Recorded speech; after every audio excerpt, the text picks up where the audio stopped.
Remember, when we come into this world, our rules and our ideas that we've obtained come from our family or our guardians. And their moralities and their ideas of what they think is right and wrong is very different from someone else's family. So it's all made up information that has come from their ancestry. If their great-great-grandfather had a really bad situation with money, for instance, he then creates the idea in himself and then passes this information down to his children and then to the next generation. On top of that, in shamanism, we call it a family ancestral curse, because he's cursed the family into a state of lack, poverty, and scarcity. And until someone in the family stands up and says, hey, I'm willing to look outside that narrative and to create something different, it stays the same.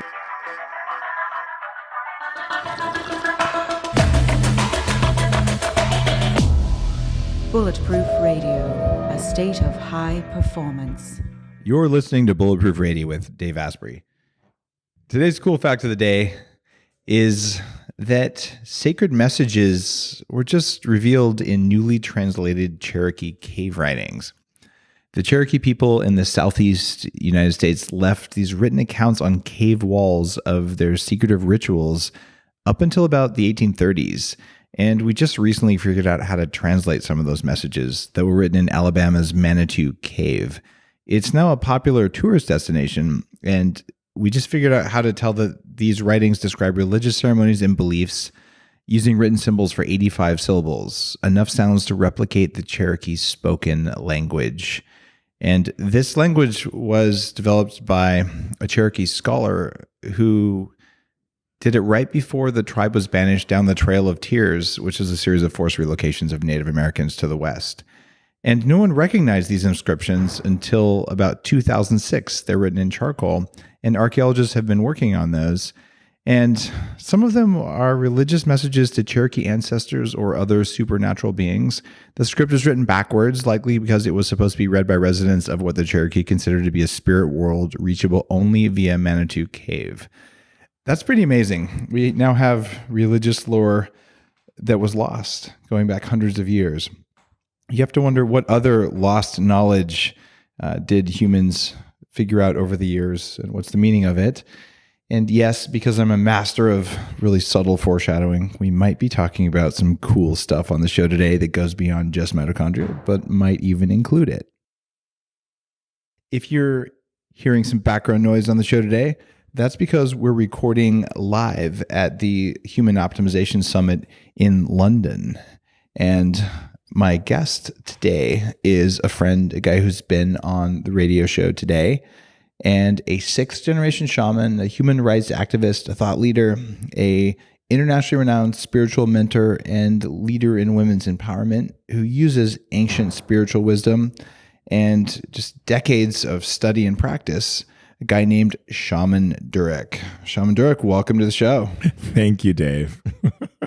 I just found out that some press is now calling you the Shaman of Our Times, and you've been on The Doctors. You've had this amazing run-up recently in visibility, but most of the time people sort of don't look at shamans as TV celebrities and things like that. So what happened to make you suddenly a household name? You know, I think what has happened is that I've made shamanism much more accessible through knowledge and information that relates to what's happening on the planet right now as it pertains to human development. And I think that a lot of people, when they think of shamans, they think of plant medicines, they think of, tribal feathers and being in the indigenous tribes. And a lot of people associate shamanism also with like Peru or Mexico or, the Andes and things of this nature. But shamanism actually was derivative from Africa, from a woman. And no doubt. And do we know her name? No, I don't know her name.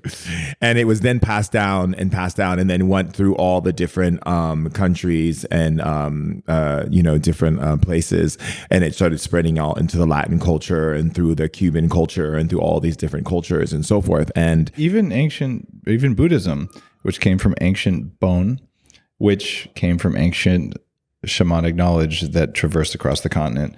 So yeah, you can trace that lineage going back to Africa very, very dramatically throughout the world. It's cool. Yeah. And what you were saying too, what I thought was really cool, what you were talking about as far as the readings that they found on the walls, right? Writing backwards. So that's a technique we learn in shamanism. When we want to communicate to the spirit world, we write backwards. And so when you said that, I was like, that's so cool, because that exists also in African shamanism. Really? Yeah. So whenever I like do anything where I want the spirits to see something, I write it backwards. If it's on a parchment, or if I write it on the sand or the dirt, or if I write it on a mirror, or whatever it may be, whatever I'm invoking, I write backwards. I write my name backwards. I write the whole thing backwards.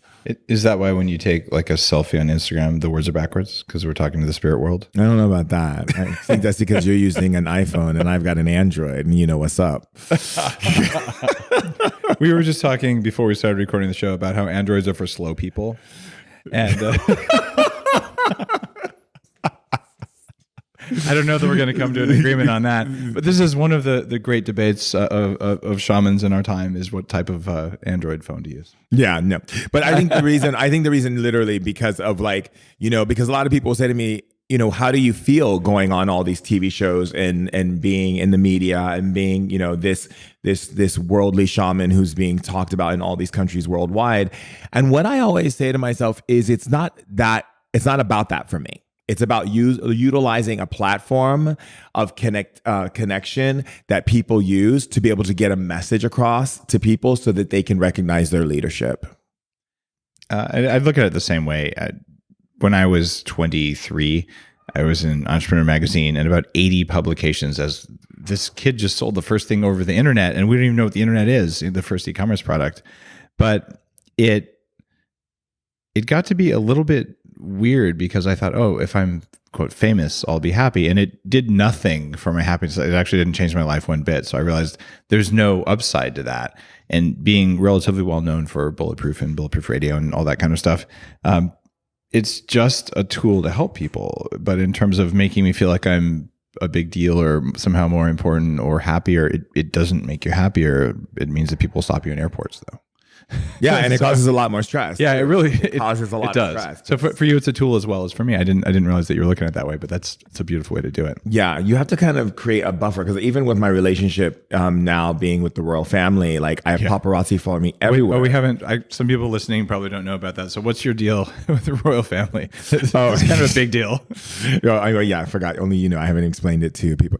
So I'm dating the Princess of Norway, and so ever since we made our relationship public, it's been like camera people on our face, news people on our face. Every time I go to the airport, I'm bombarded. And at first, because it's new to me, I had to develop a new way, a new strategy of really insulating myself from all the craziness that's coming at me from everywhere else, while I'm bringing my loving service into this world. A lot of dark energy, for lack of a better term, comes at you when you become more visible like that. It feels, at least to me, like there's just all sorts of weird stuff.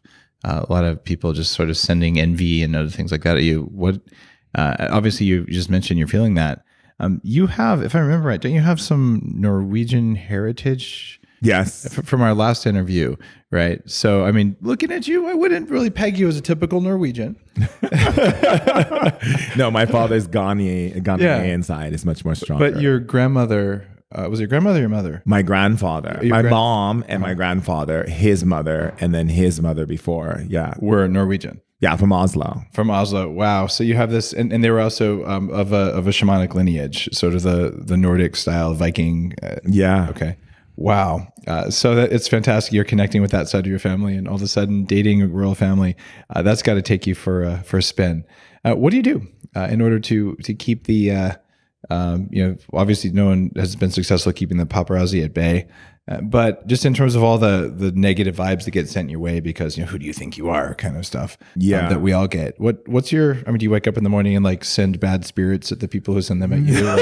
Like, come on, give me the tricks, man. Well, actually, I'll be honest with you. When it first went public and went worldwide, and I was getting messages from friends in Japan and Mexico, and everyone be like, oh my God, you're all over the newspaper, It wasn't so much, at first I thought, okay, I can handle this. But then I went into 6 breakdowns. I had 6 like literally breakdowns, which led me to a breakthrough. But it was like the most painful, anxiety, stress. Like I was like shaking. I was waking up in panic attacks. I was like looking for my bulletproof coffee, looking for like, I literally called my assistant in LA and I was like, you got to get me some bulletproof. You got to get me this. I need things that I need to stabilize You wanted myself. resilience and energy. Yeah, I needed to have that energy to handle that intensity. And so it took me a while. And I remember sitting down with the royal family, and I remember my girlfriend's father, the king, he said to me, get ready for the crash course in our life. And he's like, it's going to be really intense. And he's like, and it's going to hurt sometimes, but you're going to get through it, you know? Wow. And the family was very supportive. What great guidance, because they've learned that. Yeah. The only thing close to that I've experienced, I interviewed Maria Shriver, and then she interviewed me on her show. And Maria Shriver and her family are about as close to American royalty as you can get. You're from the Kennedy family. And one of her children had just started dating a very, very well-known Hollywood guy. People who are into that stuff know who I'm talking about. And her daughter called and was like, there's a paparazzi blocking our driveway. What do I do? And it's an emotional thing, because you haven't experienced that before.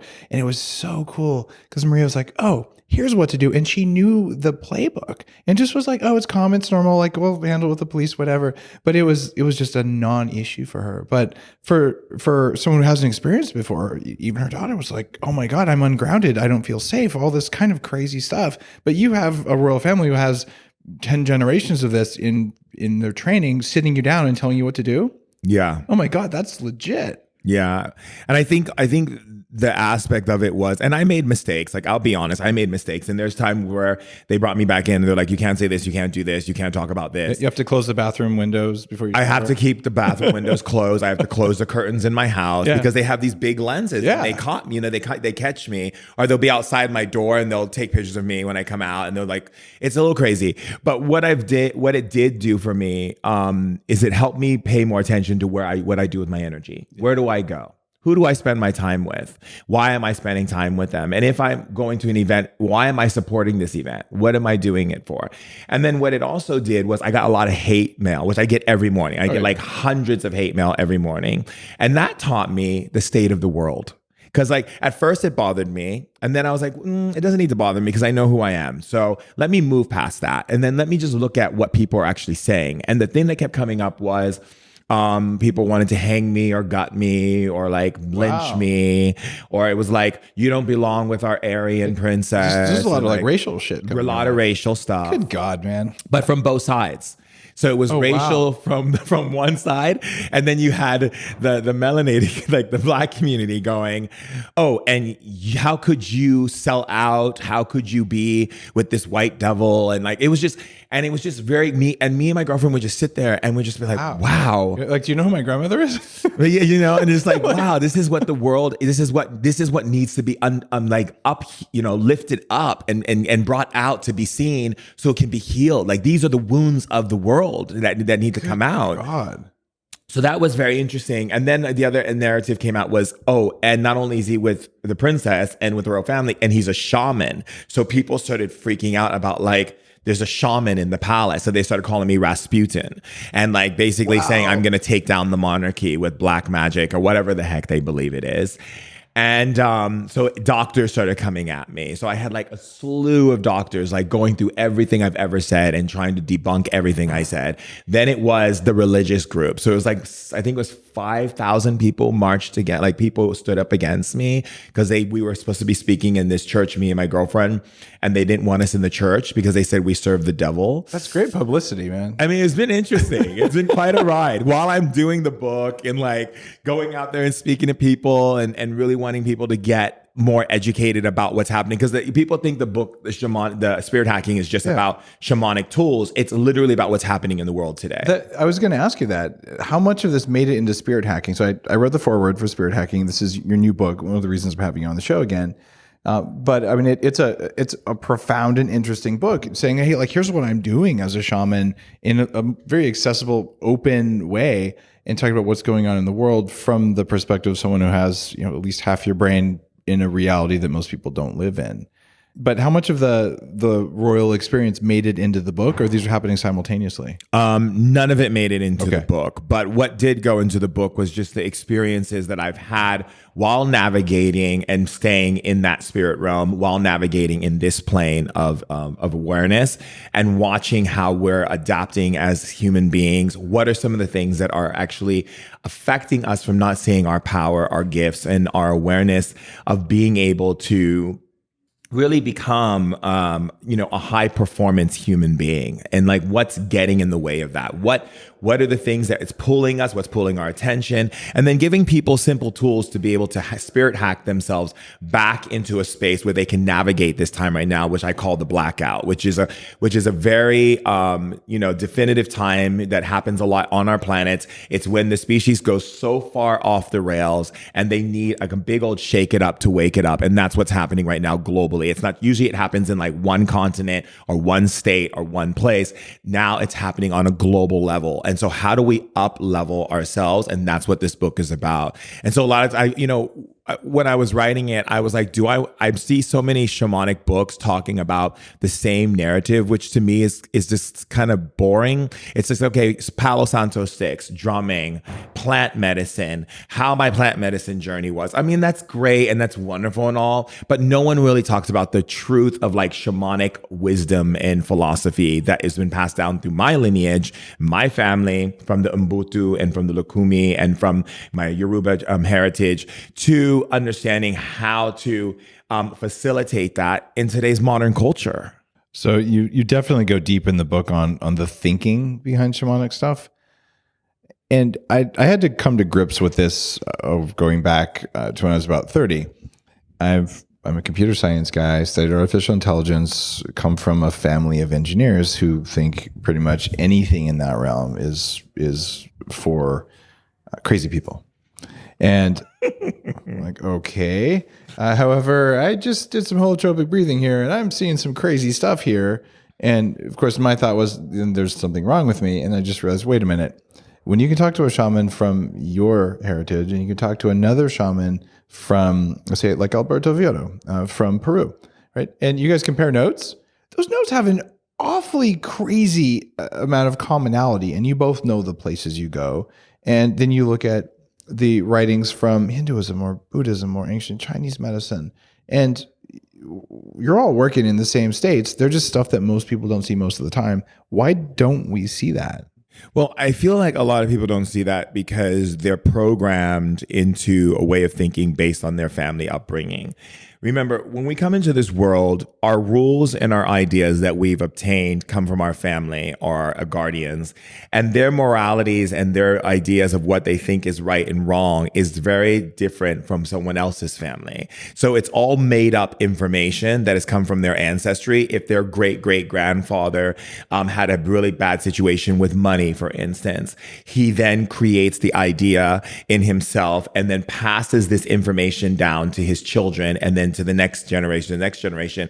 On top of that, in shamanism, we call it a family ancestral curse, because he's cursed the family into a state of lack, poverty, and scarcity. And until someone in the family stands up and says, hey, I'm willing to look outside that narrative and to create something different, it stays the same. And so what I feel is the reason why people aren't seeing these things is because they want to be comfortable with the information that they have. But I think a true human being who wants to become more powerful and more superhuman, and like you talk about in your book, they have to be willing to transverse into the places that are most uncomfortable. Like I hear a lot of times in the very spiritual community, people say, oh, I don't resonate with that. And I laugh so hard all the time. My girlfriend, she giggles, because I always tell people, if you're saying you don't resonate with that, that's because that is what you need to be resonating with. Hold on a second here. Do you resonate with the racist assholes who are coming after you online? So let me give you my understanding of resonate. Yeah. Resonation basically means your attention or your energy has been focused upon, therefore you want to reject it. So if your attention and energy has been focused upon it, there's a part of your being that is drawing your attention to it because either one, you have the knowledge or the capability to bring some level of balance or understanding to what you're seeing, or there's something that needs healing and that's why you're actually seeing it. So we as human beings have been taught that anything that's uncomfortable, we go the other way. Whereas in shamanism, it's everything that's uncomfortable, you go towards it. So I call it lean into your aversions, right? And that's what makes you actually stronger. So you actually build what we call spiritual immunity. Spiritual immunity, just like you're talking about the body and its own immune system, you have a spiritual immune system. You have an energetic system in your body that literally learns by how you operate in your life through energy patterns, responses, frequencies, how you speak, your words you choose to use that have coding. Everything is building that immune system or tearing down that immune system. So when I say, if someone says to me, oh, I don't resonate with those people who are doing this and that and the other, I'm like, actually focus your attention on there, because something in your spirit is asking you to go and look at what this energy is, because it's going to bring more resilience to you. And so you're saying if you resonate with it, it can just pass through you without affecting you. Right. If you do resonate with it, so it's not triggering and it's not attractive. So you're neutral to it. You got it. All right. You got it. And it is absolutely true that if you spend your time hating someone, it makes them stronger. It really does do that.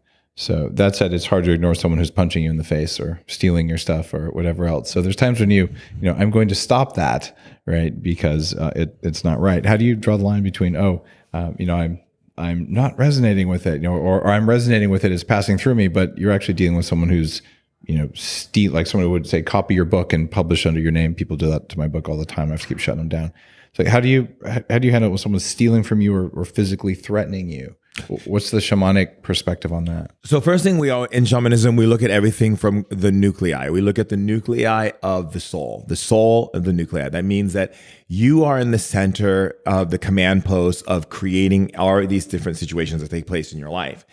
So the understanding is one, like for instance, like I'll use my sense of my own knowledge. Like I get all this knowledge and I have all this knowledge and I can lay a buffet out for people to be able to understand how to navigate both the spirit world and the physical world, and to bring the invisible into the tangible in a very easy and effective way. However, that information doesn't belong to me. It belongs to the universal consciousness. I'm just the vessel that it's coming through. So I never look at anything being stolen from me. I always look at it as like, if someone feels like they want to copy something or do something, that's their choice. But now let's say, for instance, someone is like battering me or whatever. Well, I mean, there is a consciousness of defending yourself from the perspective of self-preservation. Okay, so I'm about to publish Shaman Durek's Guide to Porn Enjoyment, and I'm going to use your name on it, even though I'm not you. Obviously, if I was to go do that, I could do that on Amazon, and they would take money for it, right? So it's an example like that, where we're actually saying, okay, there's clearly you're going to protect yourself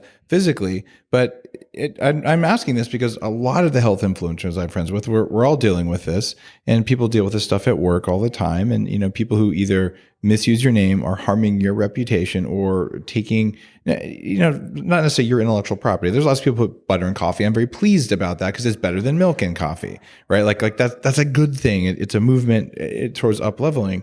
But it's one thing if another person says, I'm Dave Asprey, and they're not Dave Asprey, right? And then they copy my blog posts and use it for financial gain in a way that harms my brand.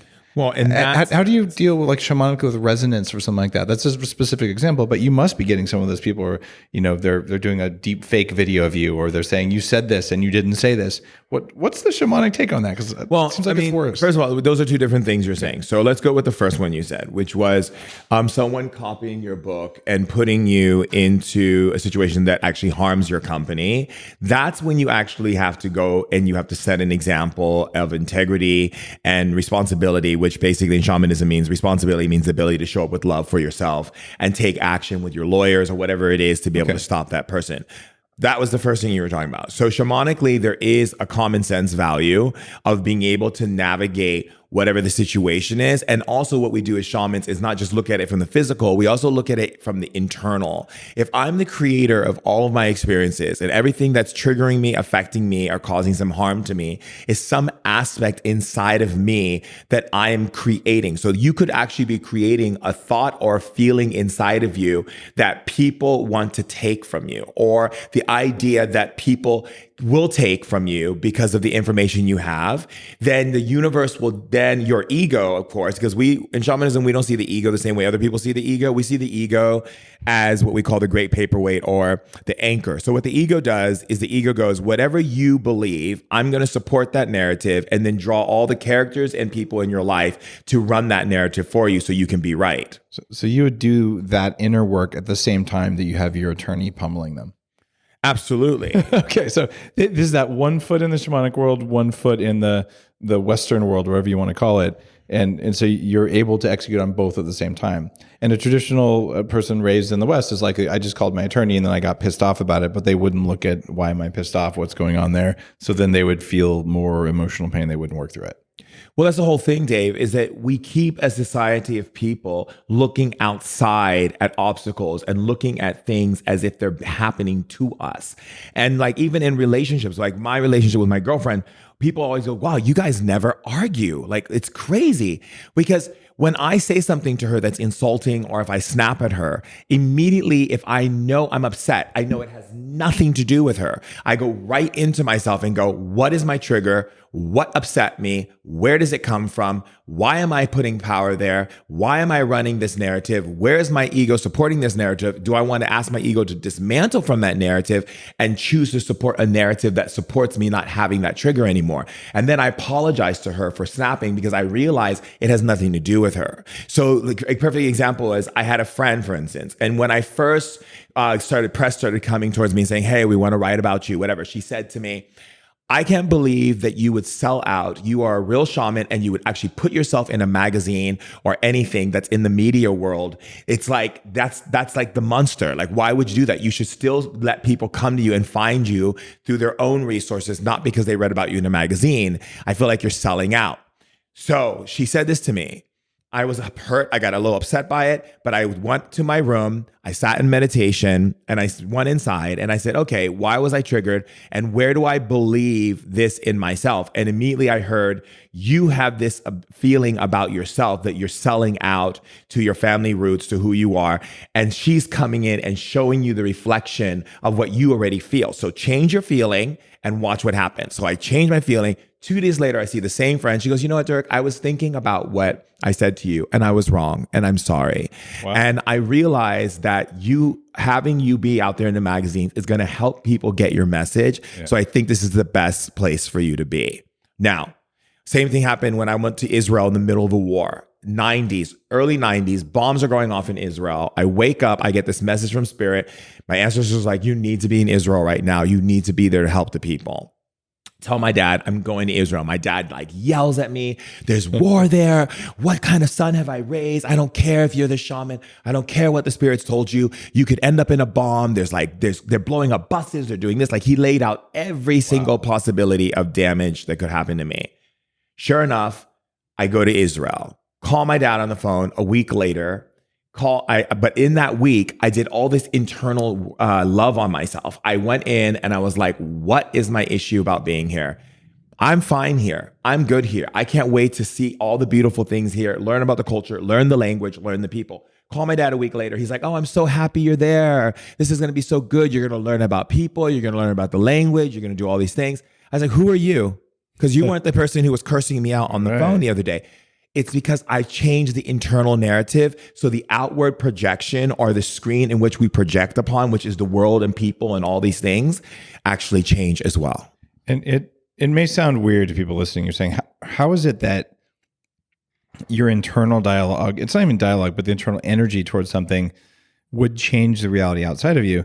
And I have experienced this dozens and dozens of times in my own work at 40 Years of Zen, these advanced forgiveness states, and even with clients there. There are people, in fact, it's not even remarkable at this point, where someone does forgiveness and deep energetic healing on an old friend or a family member they haven't talked to in 20 years. And magically, the next day, they get a text message out of the blue from... I can't explain it other than what you're saying. There's some sort of an energetic thing. It changes. And I really do believe that the world around you changes based on that. But it's not based on a thought. It's based on a feeling or an energy or an imprint. And you go into some of this in Spirit Hacker. And you talk about shamanic awareness, and you teach about it in a very, very accessible way. But you also talk about some other stuff like fire scrying. Can you tell me what the heck that is, and what's the role of fire scrying for people who aren't actually shamans? Yeah. So fire scrying basically is most human beings in their life, their brain isn't optimized in a way that allows them to access all of the things that are going on behind the scenes. They don't see the peripheral vision of reality. They're only looking at what's drawing their attention, what's causing them to react emotionally, and what's basically their agenda that they have set for the day. So their will is not really strong. Most human beings walk around with weak wills. They think they have really strong wills, but then when they're met with something that's really intense, like there's a bomb that goes off, or like, someone's getting murdered in front of them, or there's a fire in the rainforest, or there's this thing happening to them. And all of a sudden they're emotionally upset and they're going through all of these things and they can't stay focused and they don't know what's going on, or they get fog brain, or all these little different things happen. And in fire scrying, in shamanic technique, one of the trainings that I teach a lot of my students, like I have this kid right now who's like 10 years old. He's been training with me for 3 years, and he practices his fire scrying. And he says, Shaman Durek, I'm so good now in school because my focus of my will is so strong, nothing can move me. Nothing can distract me. Nothing can sway me. Nothing moves him out of his range of focus. And so what fire scrying does is it basically teaches you how to direct your attention on one thought, one thing for a period of time. So like I have a student who just actually called me a couple of days ago and said, I'm up to an hour now of complete focus on one thought without having other thoughts come in. That's a powerful tool when you want to manifest something, when you want to have the direct focus on something, when you want to be so precision based on an idea, a thought, or some form of intellect that would other have you distracted by the world that's around you, such as you have kids, if you have family, if you have noise, if you have a fire engine truck, if you have this thing happening or that thing happening or a crowded room. So a lot of times in shamanism, a lot of our training is like, if I teach people how to meditate, I don't teach them how to meditate under a brook with a stream, with the sounds of birds and the ocean sounds. I take them to the most distracting, noisy, uncomfortable, most discordant place that they would find to upset them and teach them how to meditate. Like I used to take people to rock concerts and teach them how to meditate while people are like listening to rock music, and how to stay there. How can you sustain your meditation for 1 hour without being affected by anything that's happening, that you actually absorb into every flux of frequency? That's what fire scrying is about. It's about teaching you how to have a strong will, because if you don't have a strong will, then the system can throw anything at you. And that's what the system does. This matrix that we live in, this system that is built by creating division, wants people to be reactive, wants people to constantly be blitzed out, sugared out, put poisons in their body, dope them up on every type of chemical you can imagine, and keep them so brain dead so that whenever they throw some crazy dramatic thing at you, you're in shock and you're having what I call post-traumatic stress disorder in your spiritual, emotional, and mental body, not just in your physical body. It exists on all levels of your body. So you have 4 levels. You have your physical, emotional, mental, and spiritual body. If your mental, spiritual, and emotional body are having post-traumatic stress disorder, you may not realize it, but you're creating what is called aggressive markers. And those aggressive markers create inflammation in the body, because your body then begins to think it's constantly under attack. And you just don't understand why you're constantly tired, why you're constantly on edge, and all these things. And so fire scrying is like teaching your will to be so strong and so perfectly in alignment to whatever it is you're directing your attention to, that nothing can sway you and nothing can affect you. And why is it called fire scrying specifically? Because you actually stick fire in front of you and you stare at the flame of the fire without diverting your attention to anything else. And that's a really powerful technique. I did this years ago with a group that teaches how to travel out of your body and stuff like that. You sit there and you stare at a candle and it does something different. Question, does it work with an LED candle? No, that's a good question, Dave. Why don't you go and do that and then report back to me? But I mean, you never had someone try with those dumb little digital candles? I've never had that. I do not believe it'll work. Now, the Buddhist people that I trained with, I don't think it would. At Kopan Monastery, that's like, look, light is light. And we make a light offering. We don't kill butterflies with this kind of light, although I think they do because they disrupt their navigation. But whatever, at least they're not burning in a candle. So they would do that, but there is an analog signal in fire. It's got warmth and radiance, and it flickers in a rhythm, not in a rhythmic, but in a sinuous, natural way. Yeah. And when you have a digitally blinking light that goes, blinks a little brighter, blinks a little dimmer, I think there's something in the brain that detects the little square waves instead of the round waves, and that it is not a peaceful meditation in the same way. So I would say make a real fire. It seems useful, but don't fall asleep when you're meditating unless you have some sort of metal underneath it, because who wants to meditate through an actual house fire? That sucks. Yeah, or put it in a bowl of water, which is also a great. Yeah, that's even better. Okay. All right. I really do believe there's something special about fire, and it's a traditional thing. And I've done full moon fire ceremonies. I have a fire pit at my house and all that stuff. And just for the record, I have no idea why any of that stuff works. All I know is I've been taught by great masters from multiple lineages. You should do this sometimes. And when I do it, things seem to work better. It could all be placebo, in which case, great. I'm okay with that too. It's all right. And the follow-on question to that, though, is how many hours a day do you spend meditating, sitting in a pose, looking at a fire, like your shamanic preparation, beginning, end of day? How much time do you spend on that? So I do different types of meditations. Yeah. I don't believe in silent meditation because I think silent meditation, one, it's boring to me. And secondly, my whole focus is to understand myself, not to disconnect from myself. So if I do a sit down meditation, it's usually me listening to all the thoughts that are going through and then talking to them. So out loud. Yeah. So like if a thought comes through and it's like, oh, I should have gone to the grocery store. But like, why should you have gone to the grocery store? Okay. So you're sitting in a room by yourself talking.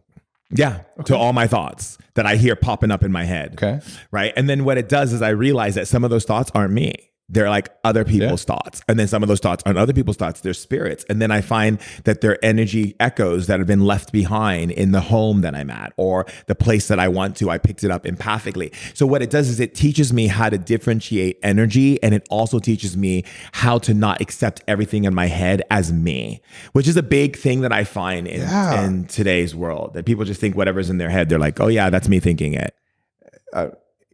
We have these ancient urges, and we have these spiritual intervention things that I believe are totally real, because I know people can turn them on at will.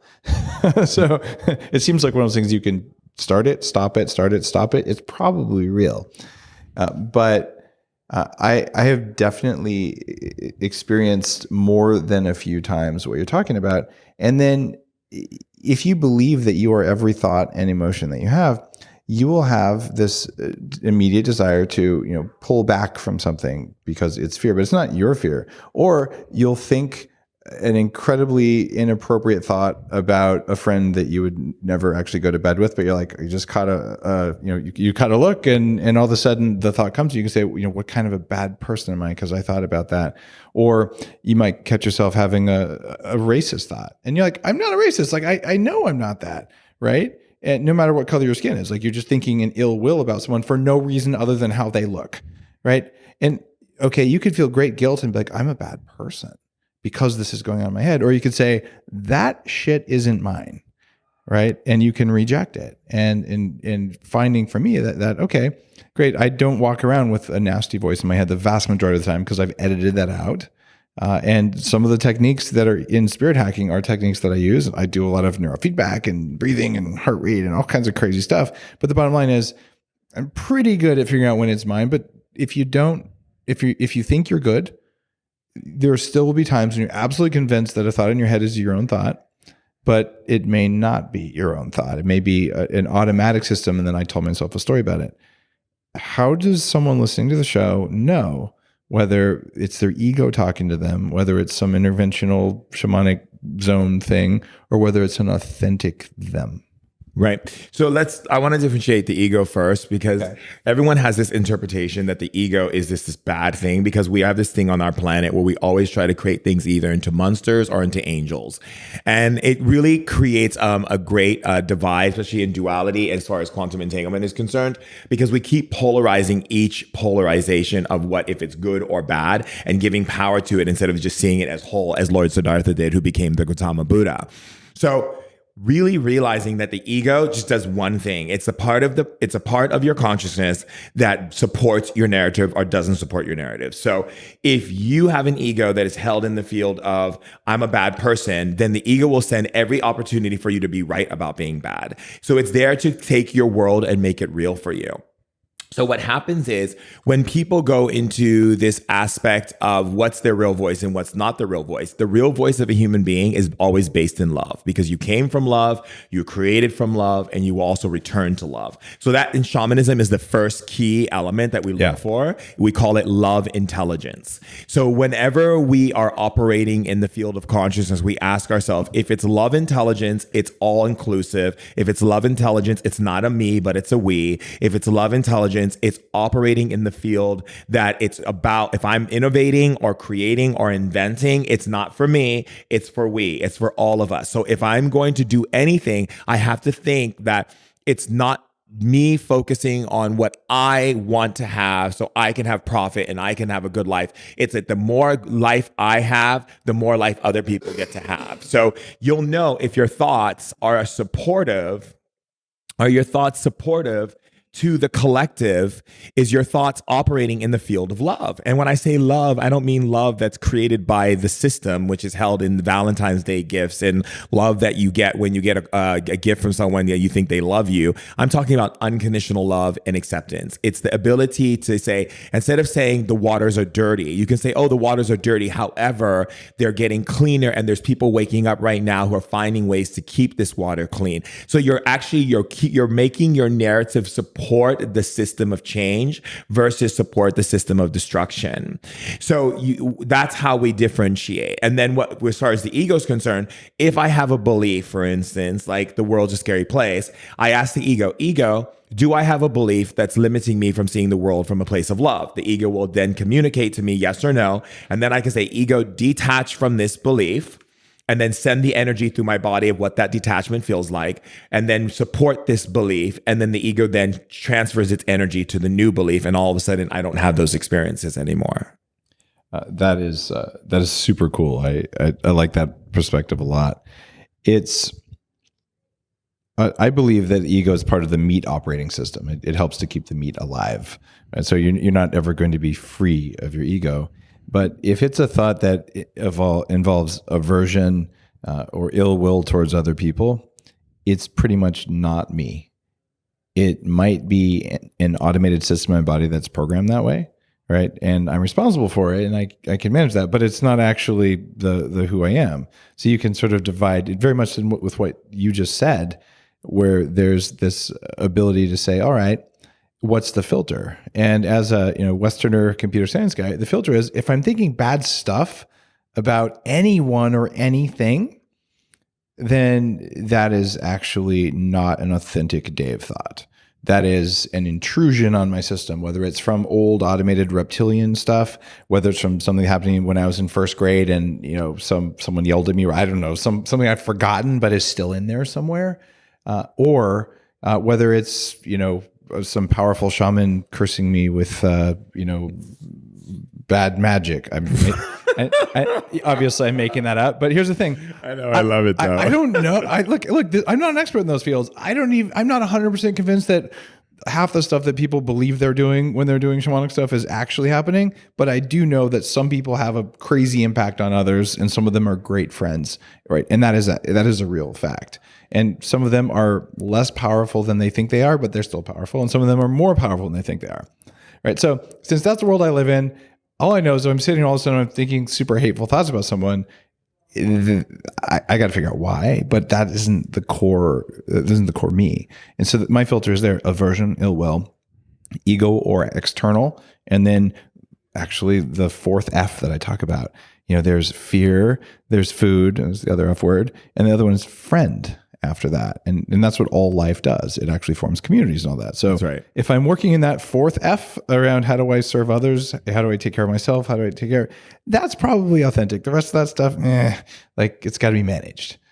So that's maybe, I think, very much in alignment with what you're saying. Yeah. I mean, in tribal culture, for instance, if someone in the tribe falls into that space, every member of the tribe, instead of going, that person's bad, which is what we've been doing a lot in today's society, going on these witch hunts and these monster hunts and always looking for the bad guy so we can exalt ourselves better than the other person, which actually does nothing for our evolution. It actually depletes our ability to evolve. But in tribal culture, literally the person who's having that situation happen, every member of the tribe goes to that person and says, I'm here to support you and help you, because by lifting and shifting that person, the tribe thrives. One person down in the tribe, the whole tribe is affected.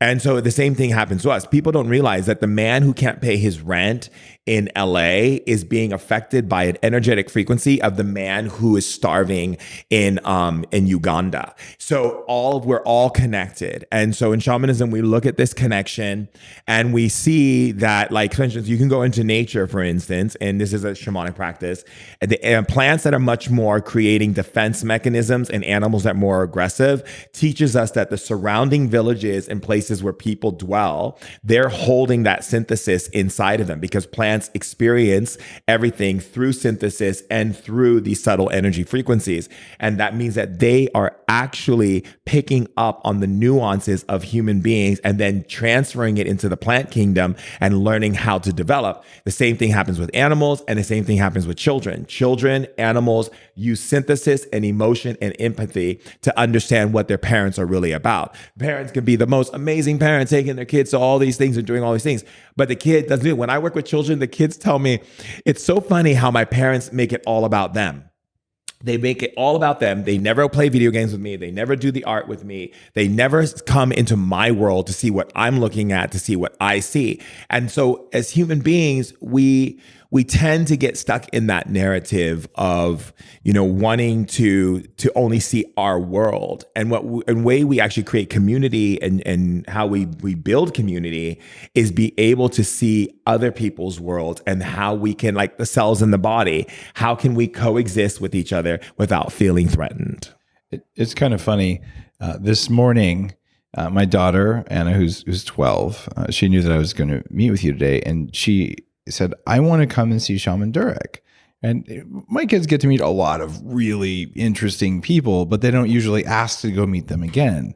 And she was willing to set her own alarm clock, wake up at 6:30 in the morning, which isn't very natural for a 12-year-old, get herself ready so we could be out the door so I could be on stage. And she sat with me and all.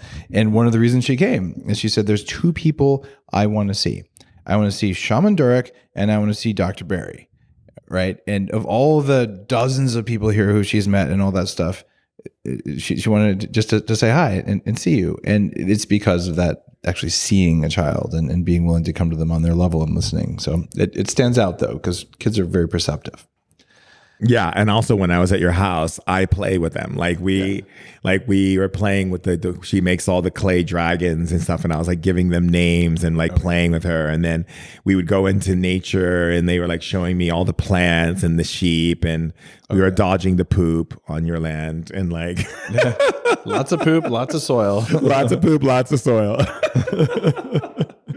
But no, I love your children, and I love children in general because I see them wiser than some of the human beings that I actually sit down with. Mm-hmm. And I love spending time with kids and talking to them and getting their consciousness of what they feel, getting into their consciousness of what they feel about life, because children don't have filters, and they haven't been programmed with filters until their parents keep programming with them filters.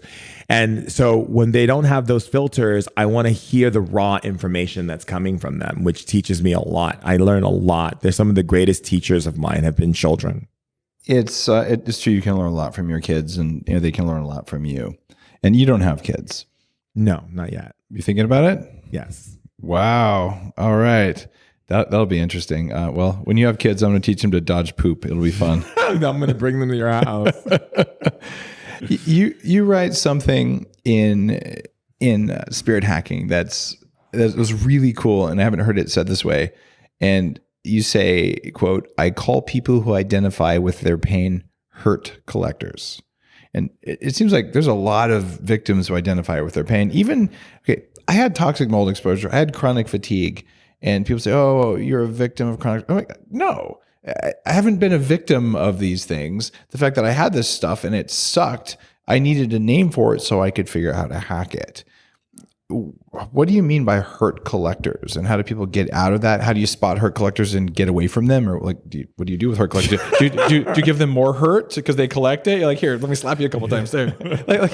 How do you deal with hurt collectors, and how do you not be one? Well, what you're talking about is actually something that's happening to you based on circumstances such as like being exposed to mold and stuff like that, and your body's going through its process of cleansing, or you're going through healing in that sense. But when I talk about hurt collectors, I'm talking about people who go through pain and then and use the pain narrative to have more pain so that they can get love and they can get sympathy from the people around them. And so they go around collecting hurt, and they don't let go of anything. They just keep, cycling it and cycling it and cycling it. And those people live off of that pain. And, and we as a society have been constantly indoctrinated in that idea. I mean, I talk about in the spirit hacking book about Jesus, for instance, the narrative of Jesus. It's like we have this man who's wearing this dirty underwear on a cross, bleeding from his head, and he's suffering. Why don't we have pictures of him where he wasn't suffering and he's giving love to people and sharing knowledge and wisdom? But we always use the narrative of the victim.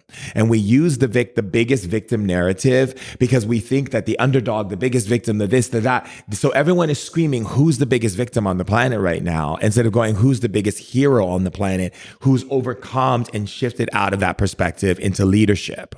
You know what that reminds me of is one of the coolest quotes ever is Mr. Rogers talking about Mr. Rogers. His mom.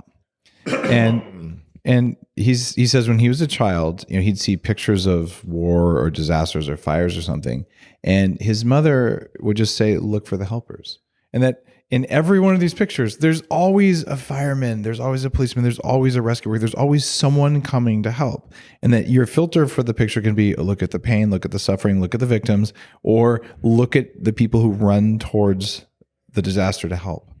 And like, what a powerful framing for all this stuff. And it sounds like it's right in alignment with the shamanic teachings that you're offering in spirit hacking. Yeah, absolutely. Because, you can either be a patient or you can be a doctor. So it's like, if you're talking to someone, you need to be a patient and suffer with them and then just keep narrative of suffering going on planet Earth. Or we pull ourselves off the wheel of suffering and we get into an understanding that suffering is a choice. I was on dialysis for 8 years, okay? And out of 8 years getting stabbed with these needles the size of a pencil and getting like the most excruciating pain, screaming myself sometimes to sleep or screaming myself out of my pain, I never complained once because I kept my focus on the experience of dialysis and what I was learning from it and how I could help the other patients and things that I was doing to sustain myself so that I could see clients after my sessions where other patients would be stuck in bed because the pain was so much they couldn't get out of bed. I looked at how was I able to lecture on stage, speak to people, do healing on people, do all of these things and still be doing the same thing that everyone else is doing at the dialysis center, but I have lit energy and I'm full power. And it was because of what I was eating. It was because of the sleeping. It was the meditation. It was all the shamanic exercises. And so when I think about it, is that the pain narrative or the hurt narrative doesn't need to be in the equation for how we operate and how we survive. We can't keep using pain and suffering as a way to push evolution. And I feel like on our planet, we keep waiting for some horrible thing to happen. Then everyone wants to make changes. 9/11 happened. I remember it like it was yesterday. When 9/11 happened, there were no yoga centers in New York City. There were no juice bars. There was none of these meditation centers, nothing. Soon as 9/11 happened, and I was a shaman doing stuff in New York. I remember one of my good friends, Light Watkins, we used to make jokes about it all the time, like how we were the first. And literally when those two brothers came down, all of a sudden, yoga centers, meditation centers, this thing, that thing. Why do we have to keep pushing the pain envelope to bring change upon our species? Well, didn't you kind of push the pain envelope with 8 years of dialysis and an incredibly painful upbringing in order to become who you are? No, I pushed those experiences actually taught me about human development, how humans suffer. That I don't use that as a narrative to push me to be who I am. All of those experiences gave me, oh, this is what happens when you suffer. Oh, this is what happens when you get beat. Oh, this is what happens when you have a seizure. So I could use that as a narrative of human consciousness so that when someone comes to me who's an alcoholic or a drug addict or someone who's been abused or someone who's been raped or someone who's been this, I know know the narrative and what it felt like, and I know how to navigate them out of that situation. Well, it's great similarities. So I've had all this. I was old when I was young. Most of the diseases of aging sort of were in my 20s and younger. And that's why I wrote Superhuman. But I freely will admit, I would not be able to do the things that I do today had I not gone through the experiences I've gone through. Like they were learning experiences for me. I don't look at them as I was a victim of them like you. But in fact, I'm grateful for them because they brought me some things. Could a New Yorker likewise not say I'm grateful that the buildings fell down because it brought a spiritual awareness to my community that wasn't there before? Is that kind of the direction you're going with this? Well, what I'm saying is this, Dave, is that you had all these experiences that happened to you that made you go and say, okay, I'm going to create this company. I'm going to create this Superhuman. I'm going to write this book. I'm going to do all these things. That was things that actually showed you what was necessary in the world based on your experiences. But like, for instance, Lord Siddhartha, who became Gautama Buddha, if you look at a lot of the statues and pictures of him, you'll see pictures where he's fasting, you'll see pictures where he's gluttonous, you'll see pictures where he's going through different experiences, because the narrative of those experiences was not the suffering, it was understanding it as a tool to forward humanity. And so what I'm talking about is that what we do on earth is that people sit sedentary and they don't do anything until something happens, instead of using that as a fuel to boost them to say, okay, you know what? I'm going through this. And that's what I'm talking about. It's the idea that you're not going to do anything until something drastically happens. Like all of a sudden you find out you have cancer and you're like, okay, now I'm going to start eating healthy. Now I'm going to go actually read Dave's books. Now I'm going to go do all of these different things. Now I'm going to read Spirit Hacking and see what Shaman Durek was talking about. Now I'm going to go and do these things. I'm saying, when are we going to get to a point in our evolution where we don't need to have those things, because we're living in a place where we're maintaining self-sustainability by the way in which we live every single day, as not something where people have to force themselves to meditate. They have to force themselves to do yoga. They have to put clocks on to remind themselves to do these things, because it's not authentic yet. To make it an authentic functioning, it has to become just as authentic as you taking a shower or brushing your teeth. That's what I'm talking about. Got it. I think some people are still working on brushing their teeth. Now, on chapter 8 in your book, you write about connect, and you write about an ancestor altar. And the first time I ever saw this was one of my friends, Hemant, from business school. I went to his house, and he had this ancestor altar in his house, and really successful, amazing, just big-hearted human. And I was just thinking, this is so foreign. I've never seen anything like this. I'm like, that's kind of a cool idea. And then I think back, and a lot of Westerners, we have, a wall where there's pictures of family and things like that. And some of my earliest shamanic-oriented teachers said, you need to have pictures of your departed grandparents in a place where you can see them. And none of them could really tell me why. They just said things work better when you honor your ancestors. What's the deal with that? And I mean, you write about Spirit Hacking, but tell people listening, what's the deal? Okay, so I always tell people, if you don't connect to your ancestors, I'm so concerned about you. And the reason why in shamanism is that in ancient days, being connected to your ancestors, if someone was making a decision, or they're making a decision in business or anything of that nature, in the ancient days, they would consult, they would wait for the ancestors to give them a message or a sign or a vision or a dream.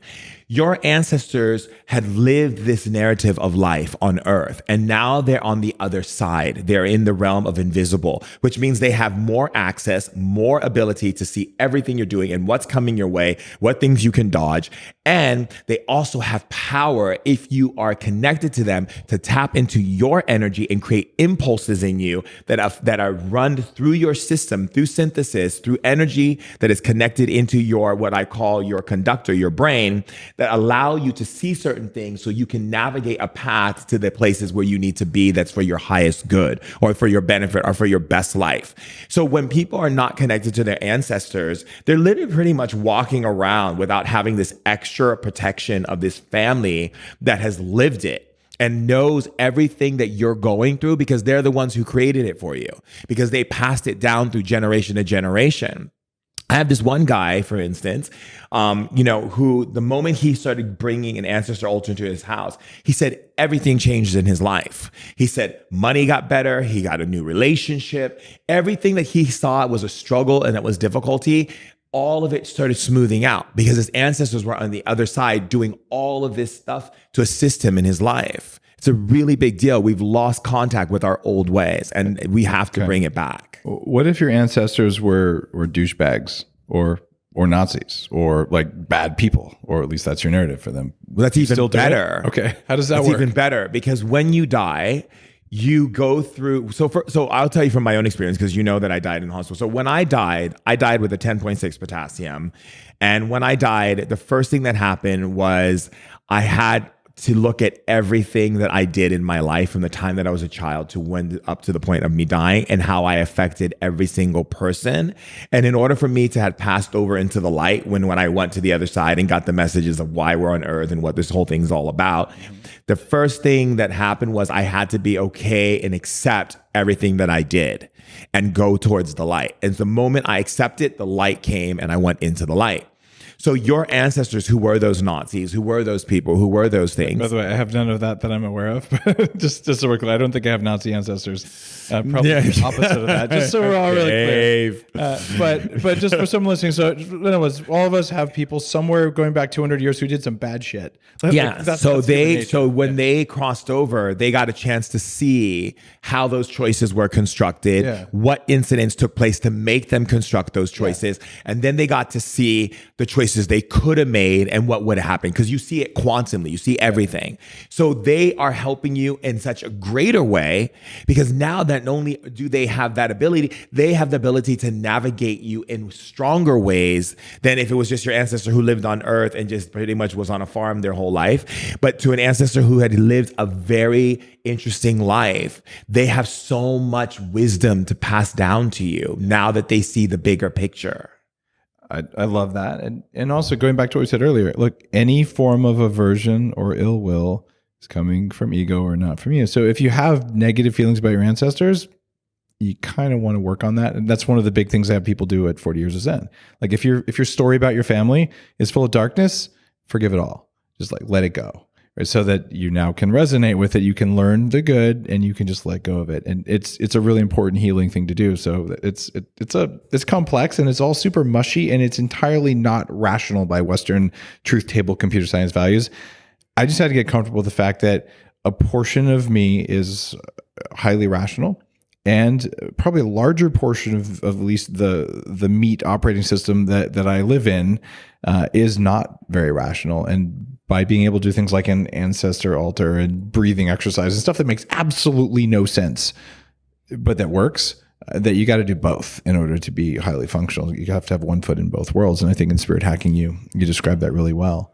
Well, Shaman Durek, I feel like I could talk to you for about another 2 or 3 hours, but I know that we're at the end of the show. People can buy your book anywhere books are sold. It's called Spirit Hacking. It's a great book. The foreword, I got to say, is really shockingly awesome. Yeah. Okay, guys, I did do this. And your website is shamandurek.com. Yes. So thanks for being on the show. Just thanks for just making some of these crazy shamanic things way more accessible and understandable. I think you're doing a service. Thank you, Dave. It's a pleasure. Thank you. I appreciate you. If you like today's episode, you know what to do. Head on over to your favorite place for buying books and pick up a copy of Spirit Hacking and start hacking your spirit. And while you're at it, after you read the book, leave a review, because it's amazing. Shaman Durek and I, as authors, we actually look at our reviews because it tells us how good of a job we did. And it also helps other people find our books if our books are worthy of your attention. I've done my homework. I do my best to only have people on the show who write things and do things that give you more back than the time and energy you spend reading and absorbing it. And Spirit Hacking hits that level for you. So check out Spirit Hacking and leave a review for it or any other books, like Superhuman, that you also love. Have an awesome day.